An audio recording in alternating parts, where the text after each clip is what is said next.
অপরাজিতা ফুল সাধারণত দুই রকমের হয়ে থাকে, নীল অপরাজিতা এবং সাদা অপরাজিতা। হিন্দু ধর্ম অনুসারে তুলসী গাছের মতো অপরাজিতা অত্যন্ত শুভ এবং পবিত্র। অপরাজিতা ফুল যেমন মহাদেবের প্রিয়, তেমন নারায়ণও এই ফুলটি পছন্দ করেন। আবার শনি ঠাকুরেরও প্রিয় ফুল হলো অপরাজিতা। জ্যোতিষ শাস্ত্রেও এই ফুলের বেশ কিছু লাভজনক প্রভাবের কথা উল্লেখ আছে। আয়ুর্বেদ অনুসারেও অপরাজিতার গুরুত্বপূর্ণ ভূমিকা রয়েছে। বাড়িতে সঠিক দিকে অপরাজিতা ফুল গাছ বসালে সেই বাড়িতে আর কোনো সমস্যা প্রবেশ করতে পারে না। তন্ত্র শাস্ত্রেও অপরাজিতা ফুলের বেশ কিছু টোটকা উল্লেখ আছে। এগুলি মেনে চললে সেই পরিবারে কোনো অর্থকষ্ট স্পর্শ করতে পারে না। অপরাজিতা ফুল দিয়ে ভাগ্য ফেরানোর টোটকা। অর্থলাভ।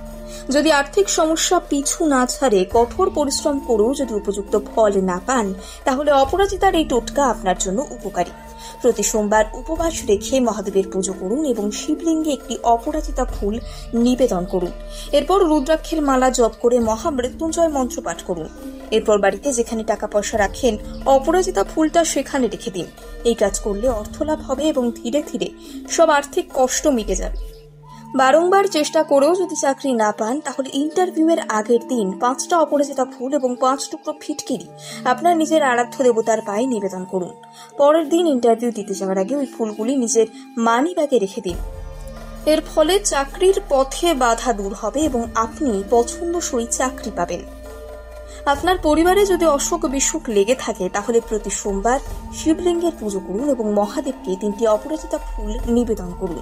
পুজো হয়ে গেলে এই ফুল একটি সাদা কাপড়ে মুড়ে রান্নাঘরের উত্তর পূর্ব কোণে রেখে দিতে হবে। এর ফলে বাড়িতে পজিটিভ এনার্জি বাড়বে এবং তার শুভ প্রভাবে অসুখ বিসুখ কমবে। বৃহস্পতিবার বা শুক্রবারে বাড়িতে অপরাজিতা গাছ পোতা শুভ। এর ফলে সংসারে লক্ষ্মী নারায়ণের শুভ দৃষ্টি বজায় থাকে। মঙ্গলবার বা শনিবার 3টি অপরাজিতা ফুল জলে ভাসিয়ে দিলে ঋণ থেকে মুক্তি পাওয়া যায়। শনির দশা থেকে মুক্তি। অপরাজিতা ফুল শনি ঠাকুরের খুবই প্রিয়, তাই শনির দশা থেকে মুক্তি চাইলে অপরাজিতা বিশেষ কার্যকরী। ব্যবসা বা চাকরিতে উন্নতি চাইলে একটি অপরাজিতা গাছের শিকড় নীল কাপড়ে বাঁধুন এবং নিজের কর্মস্থলে ঝুলিয়ে রাখুন। তার সঙ্গে 21টি অপরাজিতার ফুল কোনো শনি মন্দিরে নিবেদন করুন। এর ফলে শনির কুদৃষ্টি থেকে মুক্তি পাওয়া সম্ভব হবে আপনার জন্য।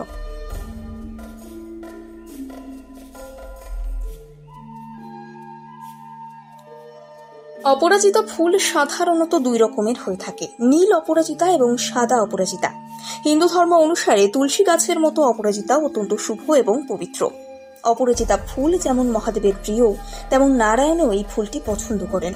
আবার শনি ঠাকুরেরও প্রিয় ফুল হলো অপরাজিতা। জ্যোতিষ শাস্ত্রেও এই ফুলের বেশ কিছু লাভজনক প্রভাবের কথা উল্লেখ আছে। আয়ুর্বেদ অনুসারেও অপরাজিতার গুরুত্বপূর্ণ ভূমিকা রয়েছে।